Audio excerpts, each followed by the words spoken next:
হাতে মাত্র ১,০০০ টাকার একটি নোট। সেই টাকা নিয়েই কারণ বাজারে এসেছেন বিলকিস বেগম। স্বামীর করা নির্দেশ, এই ১,০০০ টাকার মধ্যেই সারতে হবে মেয়ে ময়না, নাতনি ঐশী আর নিজের ঈদের কেনাকাটা। অনেকক্ষণ ধরে এক দোকান থেকে আরেক দোকান ঘোরা, ফুটপাতের প্রায় সব দোকানে গিয়েই দর কষাকষি করলেন বিলকিস। শেষে অনেক হিসেব নিকেশের পর এক জোড়ো জুতো, মেয়ে আর নাতনির জন্য দুটি জামা আর নিজের জন্য একটি 3 পিস কিনতে পেরে তৃপ্তির হাসি তার।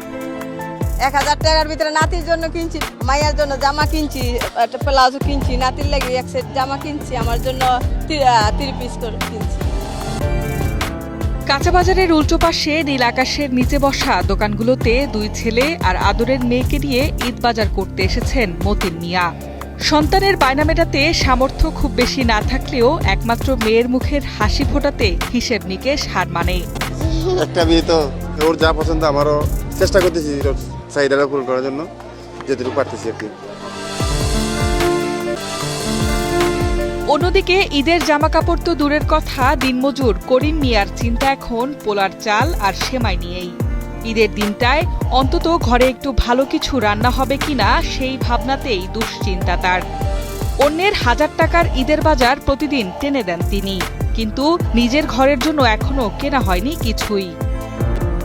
মনে করছে যে পরিবারকে নিয়ে ২-৩ হাজার টাকা বাজার করব, তা তো হচ্ছে না। মানুষের ১,০০০ টাকার বাজার করে দিয়ে আসি, কিন্তু আমরা এক পাতি মাল দিয়ে বাজার করব, হে কপাল আমারও হয় না।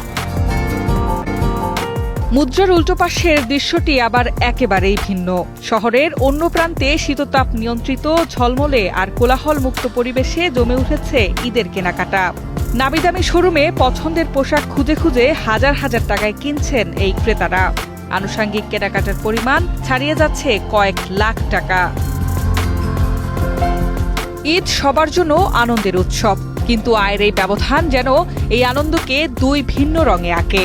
কোথাও স্বাচ্ছন্দ্যের উচ্ছ্বাস, আবার কোথাও সীমিত সামর্থ্যের মধ্যে পরিবারের মুখে একটুখানি হাসি ফোটানোর নিরন্তর চেষ্টা।